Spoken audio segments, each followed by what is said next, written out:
নবী বলেন, গরিবের সাথে আমাকে হাসুর করাইও। ও গরিব, ধনীদের বাড়ি দেখা আফসুস করিস না, টাকা দেখে পাগল হইয়া কষ্ট পাইস না রে গরিব। রহমতের নবী বলেন, রে গরিব, কষ্ট কইরা জীবন চালাইয়া আল্লাহরে সিজদা কর, বড় লোকের 500 বছর আগে গরিব তুই জান্নাতে চলে যাবি।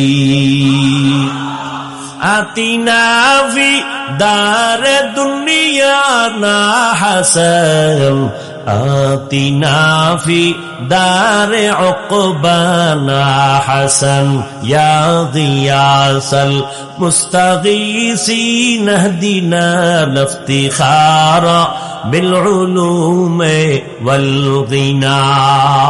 যুবক, তোর পায়ে হাত রেখে বলছি, হাসিস না। আমি হাসার কথা বলি নাই, আমি যা বলছি যদি লজ্জা থাকতো কান্না করতি যে আমি এত খারাপ কেন হইলাম। আমার আল্লাহ রাতটা দিছেন মানুষের আরামের জন্য, শরীরের মহা ঔষধ হলো রাতের ঘুম। এই বুজুর্গ কথা তো কানে ঢুকাবি না, যা বাসায় যায় গুগলে সার্চ দিবি। হাফিজ ভাই যে বলল রাতের ঘুম শরীরের ঔষধ, হুজুরের কথা মানতে চাই না, গুগলে সার্চ দিয়ে দেখ রাতের ঘুম শরীরের কেমন ঔষধ। চিকিৎসা বিজ্ঞানীরা সব ডিটেলস ওখানে দিয়ে দিছে, গবেষণা। রাতের ঘুম যে ঘুম ঔষধ, সারা রাতের ঘুম না। সন্ধ্যা রাতের ঘুম শরীরের ক্ষতি, শেষ রাতের ঘুম শরীরের ক্ষতি, মধ্যরাতের ঘুম হলো শরীরের মহা ঔষধ। 10টা থেকে রাত্র 2টা পর্যন্ত ঘুমাবি, শরীরের একটা মহা ঔষধ। একটা মানুষ যদি টাইম মতো না ঘুমায়, তার কথার ব্যালেন্স থাকে না, চলাফেরার ব্যালেন্স থাকে না। এই রাতের ঘুম শরীরের মহা তোমার ঔষধ। আল্লাহর দেয়া নেয়ামতের ঘুমটারে যারা নষ্ট করে সারা রাত কবিরা গুনাহ করে মোবাইলের দ্বারা কাটাও, তোর মরার আগেই বিছানায় পুরা কানবি, চোখের পানি মোছার কোন আপন কাউকে পাবি না। এখনো তুই টের পাও না, তোর যে পার্স গুলো দিন দিন নষ্ট হইতেছে তোর খবর নাই।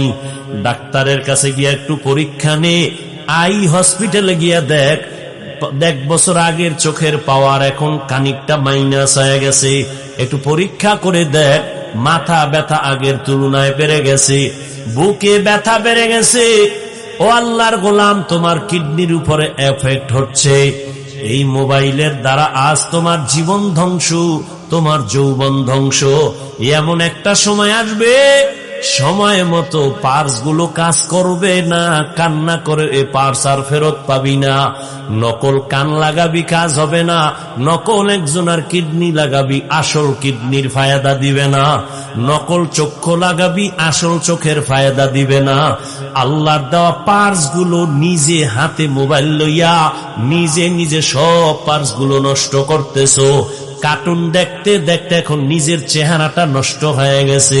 আমি যুবকের যদি বলি, বাবা 40 বছর পর্যন্ত একটা যুবকের চেহারার উজ্জ্বলতা নষ্ট হবে না, এটা আল্লাহ নিজে ওইভাবে সিস্টেম করে বানাইছেন। কোনো মেডিসিন লাগবে না, কোনো পাউডার ক্রিম লাগবে না। 40 বছর চেহারাটা উজ্জ্বল থাকবে, দেখলে মায়া লাগবে। কিন্তু আমি যুবকের বলি, পায়ে ধইরা বলি, বেয়াদবি মাপ চাই, রাগ করিস না রে বাবা। বল, তোর 25 বছরে চেহারা কেন নষ্ট হয়ে গেল? তোর চেহারার দিকে তাকাইলে কেন মায়া লাগে না? তোর চেহারার মধ্যে কেন উজ্জ্বলতা নাই? একমাত্র কারণ, সারা রাত কবিরা গুনাহ করার কারণে আমার আল্লাহ বেজার হয়ে চেহারার নূর নিয়ে গেছে। খুশি না? এই তোর সাথে মাইয়া কোরআন শপথ করছে না? কয় নাম্বার জানোনি? তুই যত নাম্বার, তোর ওইটা ওই অত নাম্বার। তুই যদি 4 নাম্বার হও, তোর সাথে কসম করা মাইয়াও 4 নাম্বার। তোর সিরিয়াল যদি হয় 5, তোর ওই মাইয়া যে শপথ করে তার সিরিয়ালও 5। তুই যেমন 3 মাইয়ারে ধইরা ইজ্জত নষ্ট কইরা 5মটারে ধরছু, ওই মাইয়া 5টা ছেলের ইজ্জত নষ্ট করে 6ষ্ঠ নম্বরে তোরে ধরেছে। আল্লাহর জাতের কসম, তওবা যদি নসিব না হয়, মরার আগে জাহান্নাম কেমন, মরার আগে দেখবি বউ নামের জল্লাদ দিয়া। মরার আগে টের পাবি জাহান্নামটা কেমন ভয়ঙ্কর। ও যুবক, ভালো করে বুঝো, কয়দিন আর বাহাদুরি করো মা? তোমার মতোই তো যুবক জীবনে মাদ্রাসায় পড়ে নাই। সত্য কথার সাক্ষী দিও, জবান বন্ধ রাখিও না। আজকে তোমাকে বয়ান করতেছি, তোমার মতো যুবক জীবনে মাদ্রাসায় পড়ে নাই, স্কুল কলেজে পড়িয়া বলো 5 বেলার নামাজ পড়ে, সত্য কথাটা স্বীকার করো, আছে না নাই? আমি তোমার পায়ে হাত রেখে বিনয়ের সাথে বলি, তুমি একটু তোমার বিবেকটাকে প্রশ্ন করো, তুমি কেন নামাজ পড়তে পারো না? রাস্তায় গাড়ি চালায় কত যুবক, আজান হয়েছে, গাড়ি বন্ধ করে মসজিদে গিয়া নামাজে দাঁড়ায় গেল। বলো বাবা, তুমি কেন নামাজ পড়তে পারো না? তোমার মতো যুবক তাকায় দেখো, নদীর মধ্যে মাছ ধরে নৌকায় বসে নামাজ পড়ে নাই, ছাড়ে না। মনে মনে জিজ্ঞাসা করো, তুমি কেন পারো না? তোমার মতো যুবক ব্যবসা করে, চাকরি করে, 5 বেলার নামাজ পড়ে, তুমি কেন পারো না? জমিনের মধ্যে কৃষি কাজ করে, নামাজ ছাড়ে না, তুমি কেন পারো না রে বাবা? আল্লাহর কোরআনটা কি আসলে মিথ্যা মনে করছো? যদি বলো হ্যাঁ, তো একটা ভুল আমারে বাইর করিয়া দেখায়, এখন আমি দাড়ি কেটে ফেলবো। আল্লাহর কসম, এখন যদি আল্লাহর কোরআনে একটা ভুল দেখাইতে পারো, আমি এখন প্যান্ট শার্ট টাই লাগায় আর দাড়ি কাইটা রাস্তায় নাচ গানে নেমে যাব, কোরআন শরীফ গুলো জ্বালায় দিব, আল্লাহর বিরুদ্ধে কথা বলবো। তুই কেন 1500 বছর পর্যন্ত তোর থেকে 1000 কোটি গুণ পণ্ডিতেরাও অপচেষ্টা কম করে নাই? একটা কোরআনের ভুল বের করবে দূরের কথা, বহু বিধর্মীরা মাথা নত করে কালেমাওয়ালা মুসলমান হয়েছে। তুকু যাও সুন্নতে আহমদ কুজা বা মোহাম্মদ কেবুয়াদ নিসবতরা মান আহাব্বা সুন্নতি কওলে রসুল মজদায়ে কানা মাই হাম কুন কবুল। ও যুবক, তোর কপাল যে কত সান কপাল, বুঝলি না রে যুবক? কি যে মাটির মধ্যে কত খনিজ সম্পদ যে আছে বাংলাদেশে, বাঙালি বুঝলি না? এই মাটির নিচে গ্যাসের খনি, এই মাটির নিচে স্বর্ণের খনি, এই মাটির নিচে তেলের খনি। ধন্য তোমার জীবন যদি কাজে লাগাইতা, চুরি না করতা। ও যুবক, তোমার ভেতরে কিন্তু এমন মেডিসিন আমার আল্লাহ দিয়া পাঠাইছেন, তুমি একটা যুবকের দ্বারাই সম্ভব আমার বাংলাদেশ না গোটা দুনিয়াটা কন্ট্রোলে নিয়ে আসা। তবে সেই ক্ষেত্রে তোমার মেধা সঠিক পথে চালাইতে হবে, সুন্দর আদর্শ দিয়া। কিন্তু কি লাভ হবে? নিজের হাতে ছুরি লইয়া নিজের জীবনটারে নষ্ট করে ফেলতেছো, চরিত্রটাকে নষ্ট করে ফেলতেছো। আল্লাহ না করুন, আল্লাহ না করুন, আল্লাহ না করুন।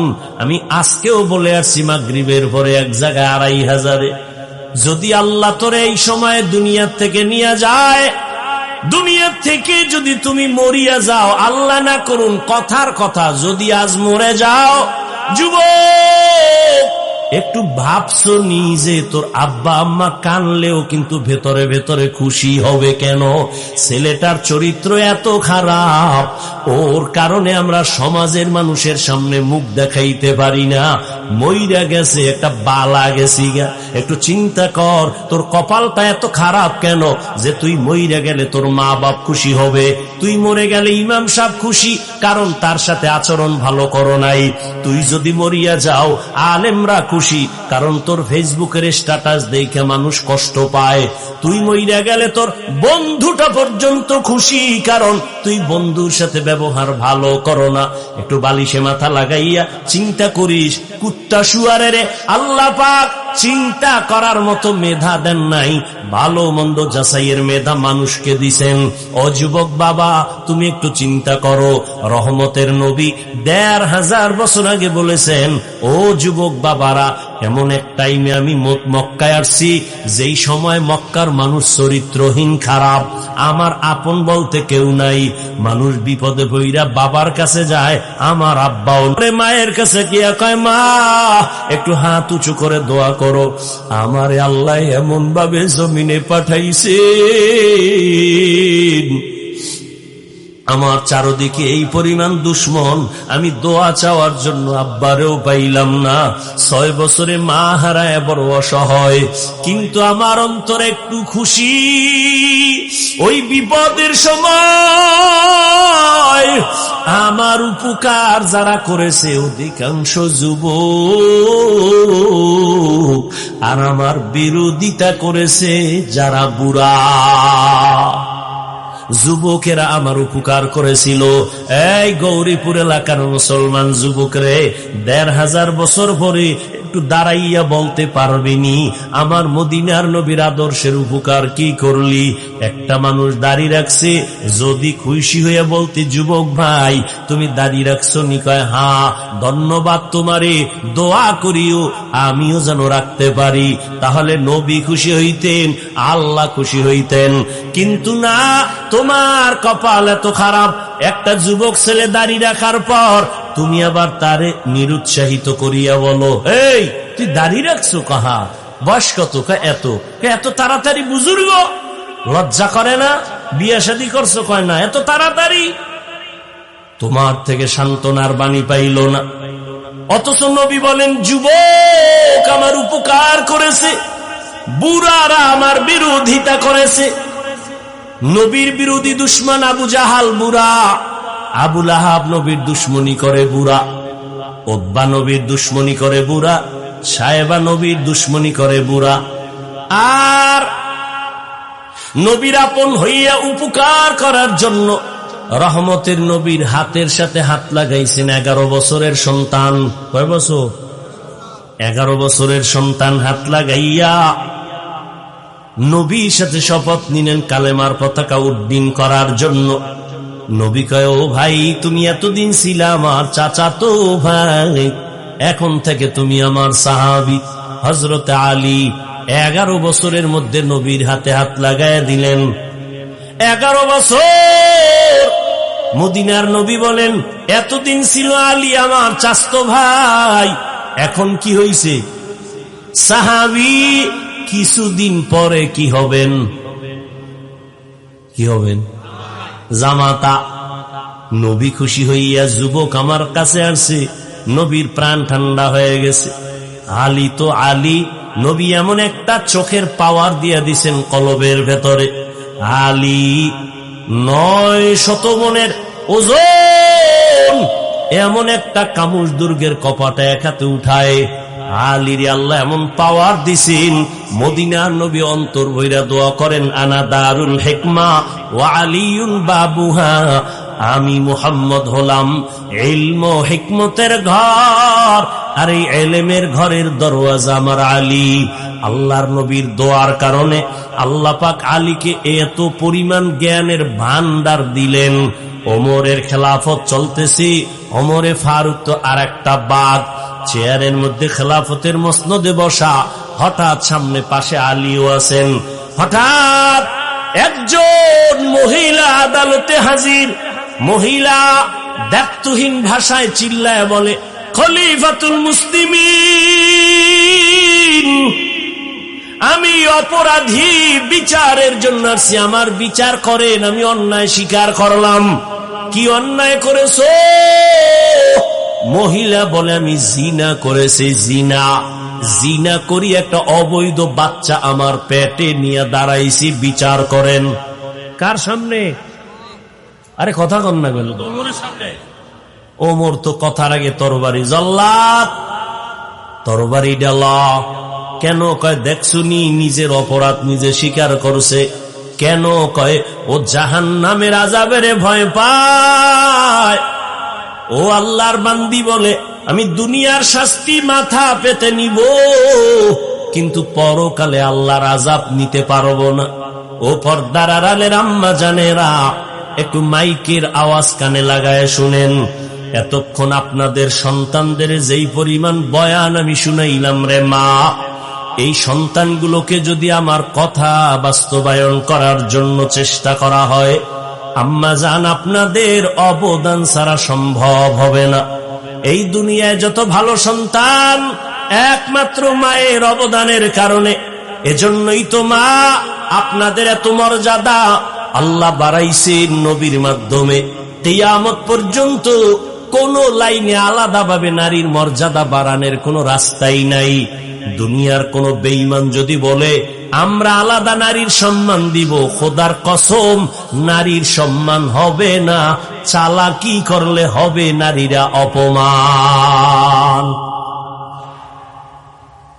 নারীর সম্মান কোন কোন লাইনে দরকার আমার আল্লাহ দিয়ে দিছেন একবারে কিয়ামত পর্যন্ত।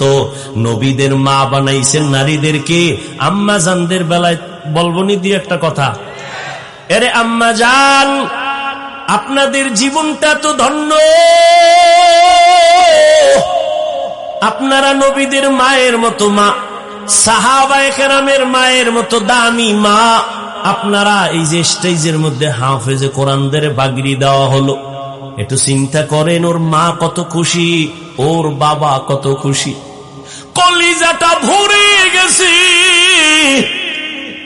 দোয়া করি, তবে ভয়ও আছে, যেমন খুশি তেমন ভয়। যদি আমার এই ছাত্র বাবারা আল্লাহর কোরআন বুকে নিয়ে গুনায় লিপ্ত হইয়া যায়, আমার আল্লাহ বরদাস্ত করতে পারবেন না। ভালো ছাত্র সামান্য অন্যায় করলে আল্লাহ তারে ধইরা ফালায়, শিক্ষক তারে ধরে ফেলে। আল্লাহর কোরআন যার সিনায় লাগাইছে, নিচে ভিতরে 30 পারা ঢুকানো, ওই বান্দা আল্লাহর কাছে এত প্রিয়, সামান্য গুনাহ করলে আমার মাওলা সইতে পারে না। আল্লাহ ঠাস করে একটা হোঁচট খাওয়ায়া দেয়, দুনিয়া থেকে চলে যায়। আল্লাহর কাছে দোয়া করি, কোরআন যাদের সিনায় নিল, হাফেজ আলেম, আল্লাহ তাদেরকে আদবওয়ালা জিন্দেগি দান করেন। আল্লাহওয়ালাদের ওস্তাদের দোয়া নিয়া, মা বাবার দোয়া নিয়া শান্তি আর সম্মানের জীবনে চলতে পারে তৌফিক দান করেন। ও পর্দার আড়ালের আম্মা জানেরা, আপনারা তো খাদিজা রাদিয়াল্লাহু তাআলা আনহার মতো নারী, ফাতেমা রাদিয়াল্লাহু আনহার মতো দামি নারী, আপনারা তো আয়েশা রাদিয়াল্লাহু আনহার মতো নারী। এরে আম্মা জান, আপনারা তো ইসমাঈল নবীর মা হাজেরা আলাইহিস সালামের মতো নারী, আপনারা তো ঈসা নবীর মা মারইয়াম আলাইহিস সালামের মতো নারী। আপনারা তো কেমন দামি। ওই বেঈমান ফেরাউন নিজের খোদা দাবি করেছিল, একটু জানা থাকলে বলবেন ওই বেঈমানের ঘরে তার স্ত্রী কে ছিল? আসিয়া কত দামি নারী। রহমতের নবী বলেন, কিয়ামতের ময়দানে জান্নাতের মধ্যে আসিয়ার সাথে আমি মুহাম্মদের বিবাহ হয়ে যাবে। ও মা, আপনার স্বামী তো ফেরাউনের মতো খারাপ না রে মা। আপনি যদি একটু নামাজ আদায় করতেন আর হাত উঁচু করে দোয়া করতেন, আপনার স্বামী যাই হোক না কেন আপনার জন্য হলেও তো একটু কষ্ট করে বাইরে গিয়া। কত স্বামী সকালের নাস্তারও চিন্তা নাই, দুপুরে খানাও খাইতে পারে না, যত কামাই করে গাধার মতো কষ্ট করে, নিজের জন্য কিছু করে না, স্ত্রীর জন্য আর সন্তানের জন্য করে। নিজে খাইলো না না খাইলো চিন্তা নাই, স্ত্রী খাইলো কিনা, সন্তান খাইলো কিনা পেরেশান। ঈদের বাজারে স্ত্রীর জন্য জামা কাপড় কিনে, সন্তানের জন্য কিনে, কিন্তু নিজের জন্য টেনশন নেই। যত স্বামী কাজ করে কষ্ট করে সব হলো পরিবারের জন্য। আল্লাহর নবী সান্ত্বনা দিয়া কয়, ও স্বামী, তুমি যে কষ্ট কইরা তোমার স্ত্রী সন্তানের পেছনে তো টাকা ব্যয় করো, মনদারে এত ঘাবড়াইও না, শান্তির জীবন নাও, খুশির সংবাদ নাও। তুমি মাদ্রাসা মসজিদে যদি এই টাকাগুলো দান করতা, যা সওয়াব পাইতা, তোমার স্ত্রী সন্তানের পিছনে ব্যয় করিয়া তার থেকে বেশি সওয়াব পেয়ে যাইবা। ও পর্দার আড়ালের আম্মা জান, ঘরে আসার পরে যদি স্বামীকে সালাম দিয়া বরণ করে একটু বুঝাইতেন, ও স্বামী আমার, আমার আব্বাজানের ঘর ছাড়িয়া মায়ের কোলের মায়া বাদ দিয়ে আমি আপনার ঘরে চলে আসছি। না খাইয়াও দিন কাটাইতে রাজি, খাইলে পাবো না খাইলে পাবো তার কোনো চিন্তা নাই। তবে আপনার কাছে আমার একটা দাবি, আমরা ঘরের মধ্যে বাচ্চা নিয়ে যে থাকি, আপনার কাছে অনুরোধ, কোনোদিন হারাম টাকা ঘরে নিবেন না, ঢুকাবেন না। হারাম টাকা দিয়া আমাদের সন্তানের পবিত্র রক্ত নাপাক করব না। না খাইয়া কষ্ট করব, তারপরেও না হারাম খাইয়া আমাদের রক্ত নাপাক করব না। ও আম্মা জান, আপনি যদি এইভাবে হাসি মুখে স্বামীটাকে বুঝাইতেন, ঘরের মধ্যে কোনো স্বামী হারাম ঢুকাইতে পারত না। হালালের মধ্যে বরকত দেখতেন, আপনার সন্তান মা বাবার বাধ্য হতো। যেই মা বাবায় সন্তানের হারাম খাওয়ায়, মক্কা মদিনার ইমাম দিয়াও দোয়া করাইলে ওই সন্তান কোনোদিন মা বাবার খেদমত করবে না। এজন্য হালাল খাওয়াবেন। ও আম্মা জান, আপনার সন্তানটাকেও যদি ছোট থেকে কোরআন পড়াইয়া ডাক্তার বানাইতেন, আপনি মরিয়া গেল সন্তান ডাক্তার হইয়াও কোরআন পড়ে দোয়া করতে ভুলতো না। আপনার সন্তানটারে যদি বুঝাইতেন, বাবা আমি তোর মা, সবাই তো মাকে সম্মান করে, ও বাবা তোর কাছে আমার দাবি, তুই কামাই রুজি কইরা আমারে খাওয়াবি চাই না, আমি চাই তোর প্রশংসা যেন মানুষ করে দোয়া করে। আলেম ওলামার দোয়া নিবি, মুরব্বি পাইলে সালাম দিবি, দোয়া নিবি। আম্মা জান, সন্তানগুলোকে যদি এইভাবে বুঝাইতেন, আপনার সন্তান কোনোদিন মা বাবার সাথে বেয়াদবি করত না, আলেম দেখলে সালাম দিত, বরদোয়া নিত না, ওস্তাদের সাথে বেয়াদবি করত না, দোয়া নিয়ে চলতো। আপনার কপাল খুলতো, সন্তানের জীবনটা উজ্জ্বল হয়ে যাইত। ও আমার মা বোনেরা, আপনাদের মতো কত মা এখনো আছে, নামাজ পড়ে, পর্দা করে, স্বামীর মালের খেয়ালত করে না। ও বোনেরা, আপনাদের মতো কত বোন আছে, লেখাপড়া করে, নামাজ পড়ে, মোবাইলে সময় নষ্ট করে না, চরিত্র নষ্ট করে না। একটা মানুষের অমূল্য ধন চরিত্র। চরিত্র নষ্ট হয়ে গেলে মানুষটার কোনো মূল্য থাকে না।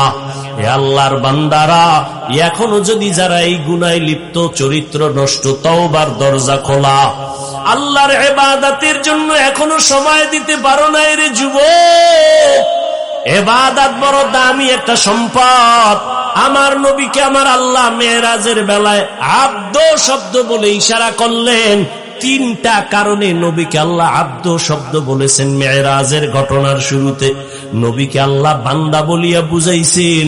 বেঈমান নাস্তিকেরা, ওরা নবীর মেরাজটা সরাসরি বিশ্বাস করে না। আমি আব্দ শব্দ দিয়া বুঝাইলাম, বান্দা শুধু রুহের নাম না, বান্দা শুধু দেহের নাম না। রুহু আর দেহটার দোনোটার সংমিশ্রণে হয় একটা মানুষ, একটা বান্দা। অতএব আমি আমার বান্দারে যে মেরাজ করাইছি, এই কথাটাই প্রমাণ আমার নবীর মেরাজ স্বপ্ন যোগে হয় নাই, সরাসরি হয়েছে। দ্বিতীয় আব্দ বলার কারণ হলো, আব্দ মানি বান্দা, বান্দার সাথে আল্লাহর সম্পর্কের নাম ইবাদত। ইবাদত যে করে তার নাম আব্দ, যার ইবাদত করে তিনি মাবুদ। আমার নবী পৃথিবীতে যত মুমিন মুসলমান ইবাদত করে, এর থেকে শ্রেষ্ঠ ইবাদত করনেওয়ালা হলেন আমার নবী। আমার নবীর চাইতে ইবাদত করনেওয়ালা কেউ আছে? আম্মা জান আয়েশা রাদিয়াল্লাহু তাআলা আনহাকে কে সাহাবায়ে কেরাম জিজ্ঞাসা করলেন, নবীজির আশ্চর্য ধরনের কোন ঘটনা আছে শুনাইবেননি? আম্মাজান বলেন, নবীজির আশ্চর্য নাই বলতে কি ঘটনা আছে? সবই তো আশ্চর্য। নবীর এমন কোন ঘটনা নাই যেটা আশ্চর্য না, আচমকা না, অলৌকিক না। ও নবীর আশিক, ও যুবক, ইবাদতের লাইনে আমরা টুপি পরছি, আল্লাহর মোহাব্বতে নবীর তরিকায় দাঁড়িয়ে রাখছি। ও শিক্ষিত আমার যুবক বাবারা, একটু বলবানি, সাহস থাকলে বলো, তোমরা নবীর আদর্শ জবাই কইরা কত উপরে উঠছো, আর আমরা নবীর আদর্শ মানতে গিয়া কত নিচে নামছি। বলো, তুমি পারবা না? আমার থেকে শুনে নাও, যদি ভুল বলি তুমি দাঁড়াইয়া লোকমা দিও। আমরা আলহামদুলিল্লাহ, তোমরা 3 বেলা খাও, আলহামদুলিল্লাহ আমরা নবীর আদর্শ ঠিক রাইখা 3 বেলা খাই না, 5 বেলা খাই। তুমি নবীর আদর্শ জবাই কইরা রাতে ঘুমাও, আমরা নবীর আদর্শ ঠিক রাইখাও রাতে ঘুমাই। তুমি নবীর আদর্শ বাদ দিয়া দেশ বিদেশ স্বাধীনভাবে ঘুরো, আমরা নবীর আদর্শ ঠিক রাইখা স্বাধীনভাবে ঘুরি। কই সালাম দিলে তো মানুষ আমাদেরই দেয়, কলিজা দিয়া দোয়া করে, আমরা পিওর খানা খাই। ও আল্লাহর বান্দারা, বুঝাবার জন্য বলছি, কেন তুমি নবীর আদর্শের মালা গলায় পরবা না? একটু আমাকে বলো, নবীজির আদর্শ থেকে দামি আদর্শ আর কারো কাছে আছে? যুবকেরা ঘুমাও, এই তোদের জন্য 2 মিনিট কথা বলতেছি, শুধু তোদের জন্য। খেয়াল কর, নবীজির আদর্শ থেকে আরো ভালো কোন আদর্শ কারো কাছে আছে? যদি কেউ বলো যে হ্যাঁ আছে, শেখ মুজিবুর রহমান সাহেবের আদর্শ নবীর থেকে ভালো, আমি নবীরটা বাদ দিয়া তারটা নিব, পারবি? যদি বলতে পারো জিয়াউর রহমান সাহেবের আদর্শ নবীজির থেকে ভালো, তাহলে নবীরটা বাদ দিয়ে দিব, পারবা? পারবা না। এক কথায় জবাব, পৃথিবীর সবার আদর্শ নাপাক, মদিনার আদর্শই পাক। এবার আমাকে বলো, নবীর রেখে যাওয়া সুন্নতের আদর্শ পালন করবে হিন্দু, বৌদ্ধ, ইহুদি, খ্রিস্টান, কারা? কোন দেশের? শুধু কুমিল্লা ছাড়া। ও যুবক, নবীর আদর্শ মানবে সব মুসলমান, কিন্তু তুমি কেন নামাজ পড়ো না বলো? তুমি নবীর আদর্শে টুপি কেন পরো না? নবীর আদর্শে কেন তুমি মা বাবারে সালাম দাও না? কেন তুমি মা বাবার সাথে বেয়াদবি করো? কেন তুমি শিক্ষকের সাথে বেয়াদবি করো? আমি তোমাকে ডাক্তার হওয়ার জন্য দোয়া করি। ও যুবক, লেখাপড়া করে ডাক্তার হও, ইঞ্জিনিয়ার হও, প্রফেসর হও, তবে বেয়াদব হইবে না রে বাবা। তোমার আচরণে যেন কেউ কষ্ট না পায়। যেই সফলতার আদর্শবান ডাক্তার যদি হতে চাও, দোয়া লাগবে, দোয়া। দোয়া ছাড়া সম্ভব না। এলেমের মাস্তানিতে এই চেয়ারে বসে বয়ান করা যায় না। দোয়া আছে, দোয়া মা বাবার দোয়া। দ্বিতীয় দোয়ার পুঁজি শিক্ষকের দোয়া। আমার আব্বা আম্মা আমার এই চেয়ারে বসানোর ক্ষেত্রে দোয়া করছেন ঠিক, কিন্তু আপনাদের সামনে বয়ান আমার আব্বা আম্মা শিখান নাই। আমারে ধৈরা ধৈরা বয়ান শিখাইছেন আমার শিক্ষক। অতএব আমার দোয়ার বড় সফলতার প্রথম পুঁজি আব্বা আম্মার দোয়া। যুবক, ভালো করে মনে রাখিস, তোমার জীবনের সফলতার দোয়া দ্বিতীয় শিক্ষকের দোয়া, তৃতীয় মুরব্বী ওলামায়ে কেরামের দোয়া। ও যুবক, তাদের বরদোয়া নিবা না। যেমন তাদের দোয়া সফলতা, তাদের বরদোয়াও কিন্তু একটা আগুন। শিক্ষকের বরদোয়া একটা আগুন, ওলামায়ে কেরামের বরদোয়া আগুন। অতএব বাবা, দোয়া নাও, মা বাবার জীবনটা সফল হবে। শিক্ষকের দোয়া নিও। যদি দোয়া নিতে নাও পারো, পাও দুইটা ধইরা বলি, যদি বলো হাফিজ ভাই নিচে নাইমা পাও ধরো, বল আমি লাফ দিয়া নিচে আসি, আমি পায়ে ধইরা শেষ বেলায় একটা কথা তোমাদের বলে যাই। যুবক বাবা, সফলতার জীবন যদি চাও, মা বাবার দোয়া নাও। দোয়া নিতে যদি নাও পারো, পায়ে ধরে বলছি, কখনো বড় দোয়া নিও না, শিক্ষকের দোয়া নিও। যদি দোয়া নিতে নাও পারো, পায়ে হাত রেখে বলছি, বড় দোয়া নিবা না। খবরদার, ওলামায়ে কেরামের দোয়া নিও। যদি না পারো, বড় দোয়া নিও না। বলবা লাভ কি হবে বড় দোয়া নিলে? আল্লাহর কোরআন আমার টেবিলে আছে, কোরআন সাক্ষী, আল্লাহর কসম, যদি মা বাবার বরদোয়া লাগিয়া যায়, শিক্ষকের বরদোয়া লেগে যায়, আলেমের বরদোয়া লেগে যায়, মরার আগে মইরা যাবি, মানে রুহু থাকবে, হাত থাকবে না, চোখ থাকবে না, পঙ্গু হয়ে যাবি। চাকার তলে কখন মাথা ঢুকে যাবে টের পাবি না। সব জায়গার বরদোয়া চলে না, সাবধান। মা বাবার বরদোয়া কিন্তু আগুন, মরার আগে তুই শেষ। উস্তাদের বরদোয়া কিন্তু আগুন, মরার আগে উলঙ্গ পাগল হয়ে রাস্তায় ঘুরবি। এই রাস্তাঘাটে চলি, আল্লাহ সাক্ষী, মিথ্যা বলি না বাবা, বুঝাবার জন্য বলি। কত পাগল দেখছি, ইংলিশে কথা কয়, আবার আরবিতেও কথা কয়।